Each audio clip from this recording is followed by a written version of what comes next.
Hello అండి, నేను doctor Naini, consultant at 49 fertility centre, Karimnagar branch. ఈరోజు మనం చాలా ఇంపార్టెంట్ టాపిక్ అదేంటంటే రక్తహీనత అంటే ఎనీమియా అంటారు. మెయిన్గా ఇది ఎందుకు వస్తుంది అని చూస్తే దానికి ఐరన్ లోపం వల్ల మెయిన్గా ఈ రక్తహీనత అనేది రావచ్చు. సో ఈ ఐరన్ లోపం వల్ల, అనీమియా ఉండడం వల్ల ఫర్టిలిటీకి సంబంధించిన సమస్యలు ఏమైనా ఉంటాయా, ప్రెగ్నెన్సీ వచ్చిన తర్వాత ఎలాంటి సమస్యలు ఉంటాయి, మిస్క్యారేజ్ అయ్యే ఛాన్సెస్ ఎక్కువ ఉంటాయా అనే దాని గురించి ఈరోజు మనం మాట్లాడుకుందాం. సో మెయిన్గా ఈ రక్తహీనత అనేది ఎప్పుడు అంటాము అని అంటే మన శరీరంలో హీమోగ్లోబిన్ లెవెల్స్ అనేవి వాటితో మెజర్ చేస్తారనమాట. సో WHO అనేది మనకు ఒక క్రైటీరియా గైడ్లైన్స్ ఇచ్చిందనమాట. సో ఒక ఫీమేల్ యొక్క బాడీలో అంటే హీమోగ్లోబిన్ లెవెల్స్ ఎంత శాతం ఉంటే దాన్ని నార్మల్ అన్నట్టు, ఎంత తక్కువగా ఉంటే ఎనీమియా అంటే రక్తహీనత అనేది దానికి కొన్ని లెవెల్స్ చెప్పింది అనమాట. సో దాని పరంగా చూస్తే ఏంటంటే బ్లడ్లో హిమోగ్లోబిన్ లెవెల్స్ 12 grams కంటే ఎక్కువగా ఉండాలన్నమాట, అంటే నాన్ ప్రెగ్నెంట్ లేడీస్కి. అదే ప్రెగ్నెన్సీలో అయితే ఈ లెవెల్స్ కొంచెం డిఫరెంట్గా ఉంటుంది. అంటే మొదటి 3 నెలలు అండ్ చివరి 3 నెలలు అంటే ఫస్ట్ ట్రైమిస్టర్ అండ్ థర్డ్ ట్రైమిస్టర్లో ఈ లెవెల్స్ 11 grams వరకు నార్మల్గా తీసుకుంటాం.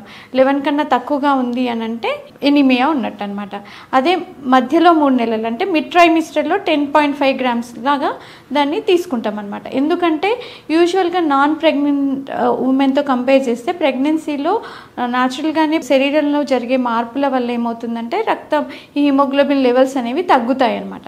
సో బేసిక్గా మరి ఎందుకు ఈ ఎనీమియా రక్తం అంటే మన ఇండియాలో చూస్తే చాలామంది young girls and reproductive age గ్రూప్లో ఉన్న ఉమెన్లో ఈ రక్తహీనత పర్సంటేజ్ అనేది చాలా ఎక్కువగా చూస్తున్నాం అనమాట. బేసిక్గా ఇది ఎందుకు వస్తుంది అని చూస్తే మెయిన్ రీజన్ వచ్చేసి న్యూట్రిషనల్, అంటే మనం తినే ఆహారంలో సరిగ్గా తీసుకోకపోవడం వల్ల రక్త కణాల్లో ఈ హీమోగ్లోబిన్ డెవలప్ కావాలి అని అంటే ఐరన్ అనేది చాలా ఇంపార్టెంట్ అన్నట్టు. సో ఈ ఐరన్ డెఫిషియన్సీ ఉండడం వల్ల ఎనీమియా అనేది చాలా కామన్గా వస్తుంది. ఎందుకు ఈ హీమోగ్లోబిన్ ఇంపార్టెంట్, దీనివల్ల ఏం లాభం మనకి అని చూస్తే ఈ హీమోగ్లోబిన్ అనేది మెయిన్గా మనకి బాడీలో ఉన్న అన్ని టిష్యూస్కి ఆక్సిజన్ని సరఫరా చేస్తుంది అనమాట. సో దానివల్లనే మనకి అన్ని రకాల చర్యలు అనేవి క్రమంగా జరుగుతాయి అన్నట్టు. సో అలాగా మనకి ఈ ఐరన్ లోపం ఉండడం వల్ల ఈ ఎనీమియా వచ్చే అవకాశాలు చాలా ఎక్కువగా ఉంటాయి. So one of the main reason అన్నట్టు ఇది. సో మరి ఎందుకు ఈ ఐరన్ లోపం ఎందుకు వస్తుంది అని అంటే బేసిక్గా మనం తినే ఆహారంలో కరెక్ట్గా న్యూట్రిషనల్ డెఫిషియన్సీ అంటే ఐరన్ ఉన్న ఫుడ్ సరిగ్గా తీసుకోకపోవడం వల్లనో, లేదంటే బాడీలో ఆ ఐరన్ ఫుడ్ తీసుకున్నా కానీ వాళ్ళ శరీరంలో అది అబ్జార్బ్ చేసుకునే శక్తి కరెక్ట్గా లేకపోవడం వల్లనో, లేదంటే కొన్ని లేడీస్లో ఏమవుతుందంటే హెవీ బ్లీడింగ్ అంటే రక్తస్రావం ఎక్కువగా అవడం వల్ల, దాన్ని కోల్పోవడం వల్ల ఈ ఎనీమియా వచ్చే అవకాశాలు ఉంటాయన్నమాట. సో అవి కాకుండా ఇంకా డిఫరెంట్ రీజన్స్ ఉండొచ్చు. అంటే జన్యుపరంగానే కొంతమందిలో ఆ హిమోగ్లోబిన్ డెవలప్మెంట్ అయ్యే ప్రక్రియ అనేది సరిగ్గా ఉండకపోవడం, జెనెటిక్ ప్రాబ్లమ్స్ వల్ల కూడా ఎనీమియా ఉండొచ్చు. కానీ బేసిక్ మెయిన్ రీజన్ వచ్చేసి న్యూట్రిషనల్ డెఫిషియన్సీస్ అనమాట. సో దీంట్లో ఐరన్ లోపం అనేది చాలా ముఖ్యం.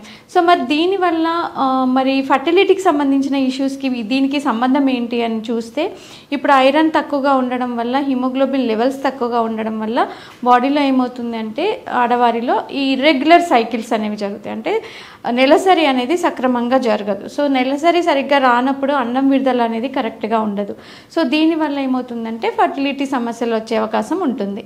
దీంతో పాటుగా ఎప్పుడైతే ఓవులేషన్ అనేది డిలే అవుతుందో ఎగ్ క్వాలిటీ పైన కూడా దీని ఎఫెక్ట్ అనేది ఉంటుంది అన్నట్టు. సో ఎగ్ క్వాలిటీ తక్కువగా ఉండడం వల్ల కూడా ఫర్టిలిటీ సమస్యలు వచ్చే అవకాశం ఉంటుంది. ఇకపోతే ప్రెగ్నెన్సీలో కూడా ఏమవుతుంది అంటే ఇలా ఐరన్ లోపం ఉన్నప్పుడు ప్రెగ్నెన్సీలో కూడా కొన్ని రకాల కాంప్లికేషన్స్ రావచ్చు.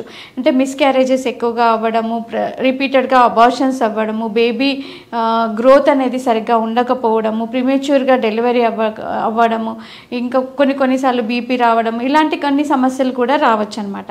సో ఇలా మీ సిచ్యువేషన్లో ఇప్పుడు రెగ్యులర్గా హాస్పిటల్కి చెకప్ కోసం వెళ్ళినప్పుడు కామన్గా చేసే టెస్ట్ హీమోగ్లోబిన్ లెవెల్స్. సో ఇలా హీమోగ్లోబిన్ లెవెల్స్ అనేవి తక్కువగా ఉన్నాయంటే వాటిని ఎలా డైట్లో ఐరన్ ఎక్కువగా ఉన్న ఫుడ్ తీసుకోవడం అంటే డ్రై ఫ్రూట్స్ కానీ ఆకుకూరలు, పండ్లు, వైటమిన్ సి ఎక్కువగా ఉన్న పదార్థాలు. ఎందుకంటే ఈ వైటమిన్ సి అనేది ఐరన్ యొక్క అబ్జార్ప్షన్ని పెంచుతుంది అన్నట్టు. సో ఇలాంటివన్నీ మీ ఫుడ్లో ఇంక్లూడ్ చేసుకోవడము, వీటితో పాటుగా ఐరన్ సప్లిమెంట్స్ టాబ్లెట్స్ టాబ్లెట్స్ కూడా అవసరమైతే డాక్టర్ ప్రిస్క్రైబ్ చేస్తే కరెక్ట్గా దాన్ని తీసుకోవాల్సి ఉంటుంది. ఎందుకంటే ఎనీమియా ఎక్కువగా ఉండడం వల్ల దానికి సంబంధించిన గుండె పైన మిగతా ఇతర శరీర అవయవాల పైన కూడా దాని ఎఫెక్ట్ ఉంటుందన్నమాట. సో ఈవెన్ మగవారిలో కూడా ఐరన్ లోపం వల్ల స్పర్మ్ క్వాలిటీకి సంబంధించిన ఇష్యూస్ రావచ్చు, ఎరెక్టల్ డిస్ఫంక్షన్స్ రావచ్చు. ఇలాంటి వాటి నుంచి కాపాడుకోవాలి అని అంటే ఫస్ట్ మీ రక్తంలో హిమోగ్లోబిన్ శాతం ఎంత ఉందో అనేది పరీక్ష చేయించుకొని దానికి సంబంధించిన డైట్ అనేది సరిగ్గా తీసుకున్నట్టయితే ఈ లోపాన్ని మనం ఈజీగా సరి చేయొచ్చు. Thank you.